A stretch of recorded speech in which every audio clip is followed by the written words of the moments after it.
Over the weekend, bulldozers arrived along the Oworonshoki coastal line.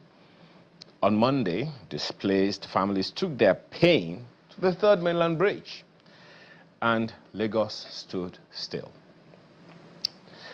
This morning, we want to have a conversation with one of the residents in the environment who will tell us exactly what this whole thing is about. Opeyemi Ogunlami is the Take It Back coordinator for Koshofe. He's right here with us in the studio. Good morning and thank you for joining us. Good morning to you and thanks for having me.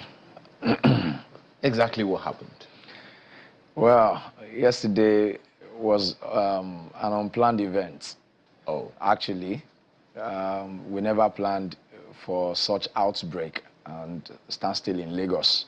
But it's a matter that has been on ground since 2023, when suddenly, in the month of July, the state task force got into the community in the morning and requested that certain communities in Oworonshoki, Odun-Ifa, Koka, Lone, these were communities that occupied more than 40,000 occupants, residents in the community. They started demolishing houses and properties. Then even some people that were at work got caught unaware. They came back home and their property raised down in Oworonshoki. And then after subsequent intervention, nobody responded. People in government keep saying they don't know about it. The governor was silent. The representative also kept silent. Who are the people that came? Lagos State Task Force. So on a certain day, I went there. How do you know it's Lagos State? That's where I'm going now. Okay. On a certain day, I went there and I mobilized women and children and men in the community to come out, kneel down before the bulldozer for them to hear your plea. On that day was the beginning and the end of the demolition in 2023. They came in, they shot at people, they tear gas people. I was arrested on that day. They took me off from Oworo to the task force office in Black Maria with a young man. Getting there, there had been noise on social media for my release. It was a 2-hour arrest. When we got there, I met with Jeje Loye, the former task force head in Oshodi. He actually made a statement that he had seen the noise on social media, that I shouldn't go and incite the people of the community. I should let the people do what they want to do and not stop them. So I sensed, why are you making it a secret to destroy a community and you want it to be silent? So we got back and I went back to the community to ginger them and tell them that they need to get up. So fast forward, we got to House of Assembly. House of Assembly set up a committee headed by Akinsoya, one Honorable Akinsoya in motion. And then the uproar began. At the end of the day, nothing was done. After a series of meetings at the House of Assembly, they ended up saying that we should go and make peace with our king. That was a statement at the House of Assembly. And before that statement, they called Jeje Loye, the head of task force then, to come over. He came. He actually stated in the meeting in House of Assembly that the Oba of Oworo wrote them a letter stating that that area is criminal hideout, that criminals that rob from Alakpere to Third Mainland Bridge actually have their hiding place there. We rose against it. Men came out, women came out. We had press conferences on it. But to our surprise, we saw on Third Mainland Bridge, we saw at Lekki Law School, the advertisement of our land, Oworonshoki waterfront. They call it the elite villa. That is the secret of the demolition in Oworonshoki. So after 2 years, it stopped, and they came back again. Because this advert was when? You said? This advert you talked about was when? The advert was 2023. Okay. Before we get to that, you talked about the monarch of your environment being the one that wrote to the state government. Did you see the letter? Jeje Loye presented the letter at the House of Assembly. You saw the letter? He read the letter to them. Okay. And our lawyers wrote letter to task force while they were demolishing. The response of task force then in 2023 was that please get back to your king for more details. Did you get back to the king? We got back to the king through the media. because we accused him on the press, in the media. He called, he said to the media that they are only blackmailing him. That was his response. Who is blackmailing him? Government? That we are blackmailing him, stating that he was the one destroying it. He did not confirm nor deny. He did not confirm nor deny. Okay. How about the local government chairman? The local government chairman also claimed, Moyosori Ogunlewe also claimed unaware. And we staged a protest, just as we staged it to the House of Assembly. We staged a protest to local government office. The next thing he did was to come to the community, offered rice, bags of rice, to people whose houses were demolished.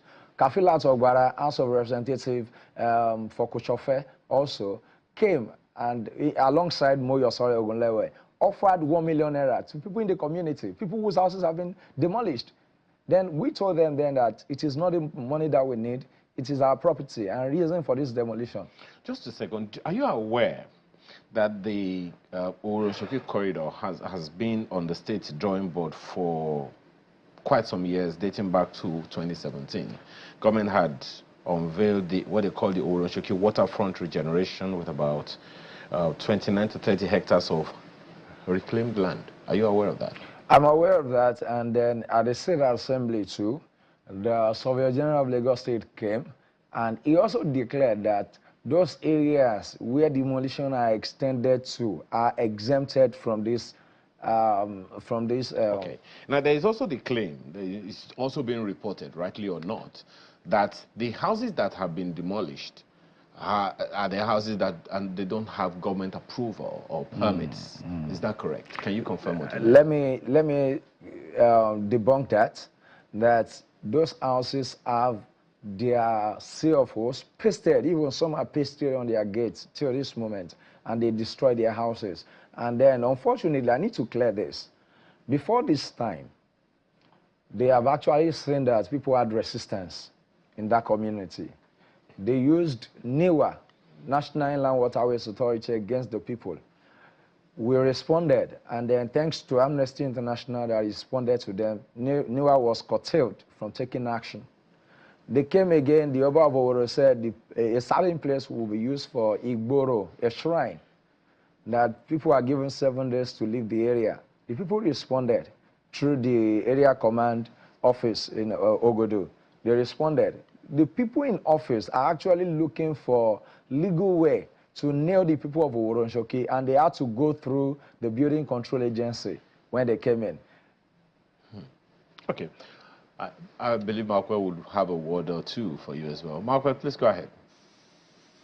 Indeed, I've just been taking a look at this particular situation. So from the account that you're given, it does appear that there has been no engagement with the community. There's been no formal engagement with this community in terms of the land that they're currently occupying and what exactly the state government will need it for, assuming it were the state government that were behind all of this. There had never been any engagement, even if there's developments. The only thing they've done so far was to speak with the CDC chairman, the CDA chairman in the community, and then what they did was their party faithfuls were people spoken to. So to this moment, there is no engagement of sorts, and people rose up to have engagement with the government. From the local government, the only thing they keep saying is they are not aware. So there's no any formal engagement with the community, even if they have any development plan in mind. There was nothing. You said this matter has been on since 2023, and now it's 2025, and there has been no way, there's been no channel through which to, to get the grievances of this community heard. What exactly will be your next line of action for people in the community now? Okay, before this time, they actually tried to engage the king. People facing the Termelan Bridge, whose properties were there, they engaged with the king. Actually, they even went with gifts. And the king told them that actually they want to make road, that their houses were not in good shape, that they should go and renovate their houses, they should make it better. One of the landlords there actually sold a house in Ibafo, and then used the money to renovate the one in Oworonshoki. Sadly, the house was demolished. after the king said, go and renovate your houses, and very many other landlords that renovated their houses, got their houses demolished. There was no formal engagement. They keep pushing people aside. I'm very, very concerned. I mean, when you talk about the manner in which this has been done, from the report that our correspondent was able to gather, he said that, you know, people just woke up and saw bulldozers in front of their homes. And, you know, those houses were pulled down. I have asked, and I'm not quite getting a response from you, what exactly will be there? Because it does appear that every time you've tried to engage, you have met a roadblock. The homes of those people are still very much in danger. You are suggesting that perhaps what is at the fore of this is an attempt for developers to lay claim to the land and build something on it. It's unclear, you know, because we have also tried to get through to government officials and we haven't quite gotten any response. But the homes of these people are still in danger. So what exactly will be the next line of action for the people of Oworonshoki? Okay. Before now, even in 2023, Channel CV also interviewed the House of Assembly representative. That is Sonny Gani Okolawon, popularly known as Okla. They spoke with him. He also declared that he was unaware. We keep talking to them. After 2023, we engaged local government. Moyosori Ogunlewe claimed unaware. Yesterday, what led to Third Mainland Bridge was he came and he had meeting with their party faithfuls. And he wanted to speak with the people, but because we have addressed him, he said he was not aware. Then I was present there. We had pictures, evidence online to show that we engaged you in public. Then you are still saying you are unaware. People got angry after he left. They booed him. And then the next voice of the people after the suppression in Oworonshoki was to hold the microphone in their, beside them. And the next line of action was, if we get to Third Mainland Bridge, people will hear us. The whole world will hear us, because Third Mainland Bridge is the channel to the world. That's why yesterday we occupied Third Mainland Bridge, because bulldozers were still in the community. They got to a particular community yesterday where they told them 2 hours, they will set them ablaze. That's Ferry community, they call them precious seed. 2 hours were given to them. Then they told them, leave this place in 2 hours. That was why we felt like, no, instead of you setting our communities ablaze like you did in 2023, we will go to the streets. If our matter cannot be resolved in the office with dialogue, then we will sort it in the streets. And that was exactly what happened yesterday. We demanded those bulldozers to leave when the CP came, and they left after the CP authorized them to leave. So if government refused, actually Lagos State government had made up its mind, yet to make any statement about it. They know about what is going on. People whose property, whose houses have been there for the past 35, 40 years are being displaced in Oworonshoki without any plan of resettlement, compensation. In 2003, a woman died with pregnancy. Nobody made a claim to that. Nobody requested for the life. A 5-year-old boy died, Shegun Oloye, died as a result of the demolition. When his father's house was demolished, the boy slumped and died. Nobody talked about that. We moved on with life.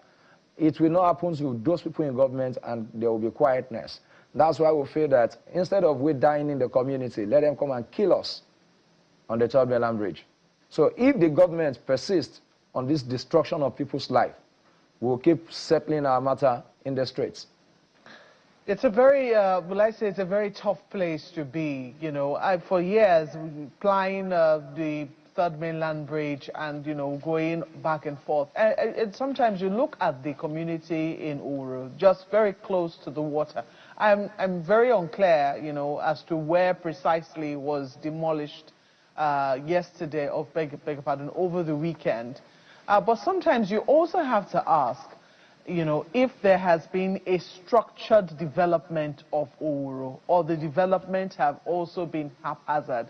So for the people that you are fighting for, are they the people who are coming to, you know, who just develop because they just think that there's land there, there's available land there, and nobody's going to question them? or are they legal owners who have actually sought approval from the state government before developing their property? Okay, that area, actually, let me put it clear that from Third Mainland Bridge to Ifako, that's the community, that's where those communities are located. From Third Mainland to Ifako will be demolished.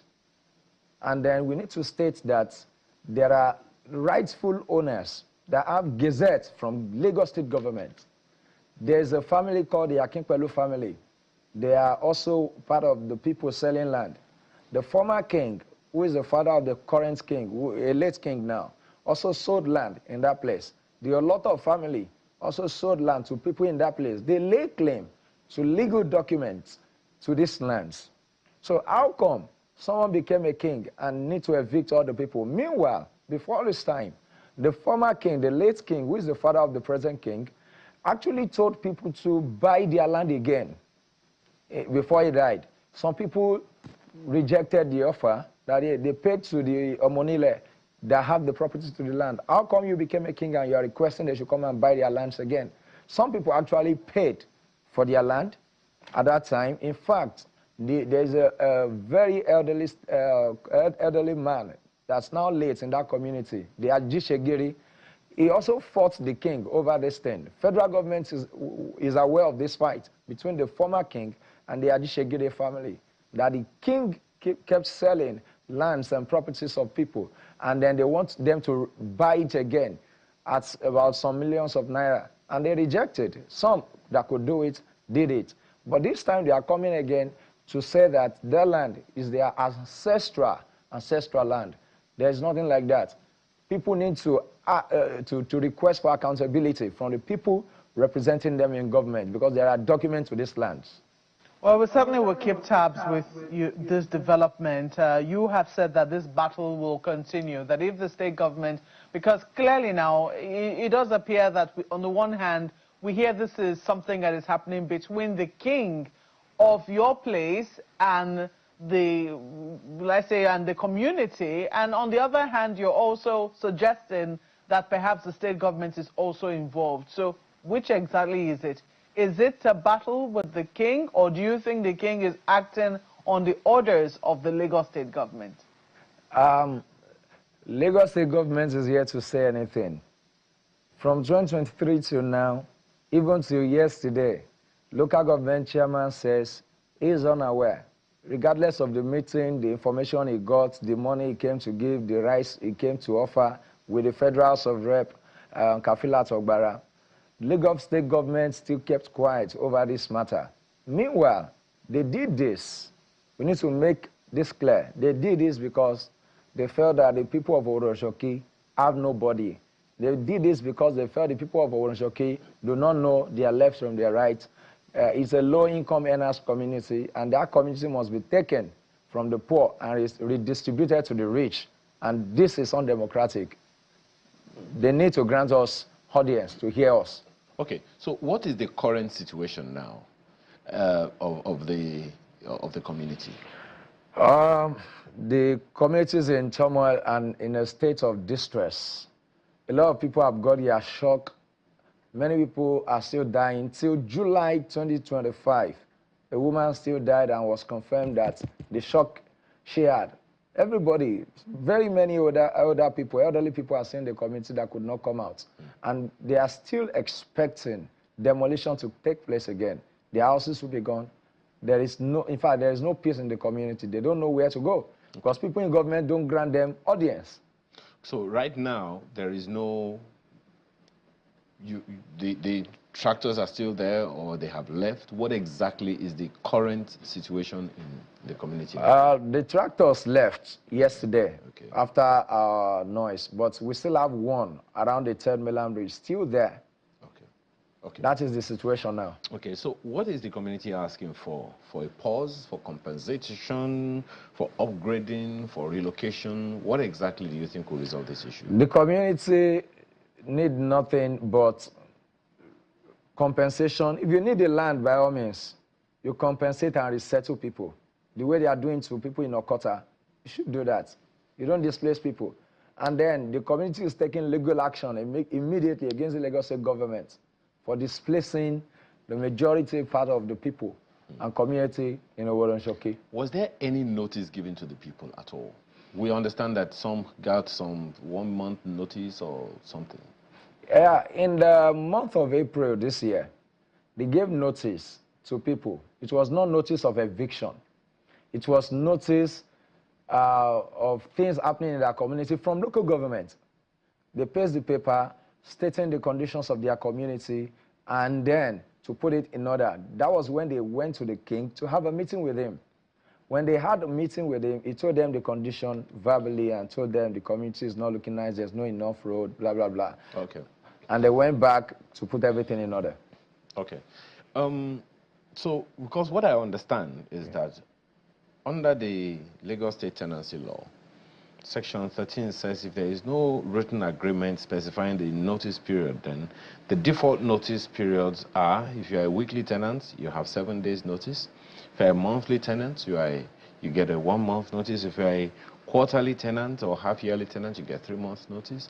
And if you're an annual tenant, you get 6 months notice before you are told to, before you are evicted. Even after that, after the expiration of that and you refuse to leave, you still get another notice. So was there no notice given? There was nothing like this. There was nothing as such in the community. The people only got the paper from the local government pasted.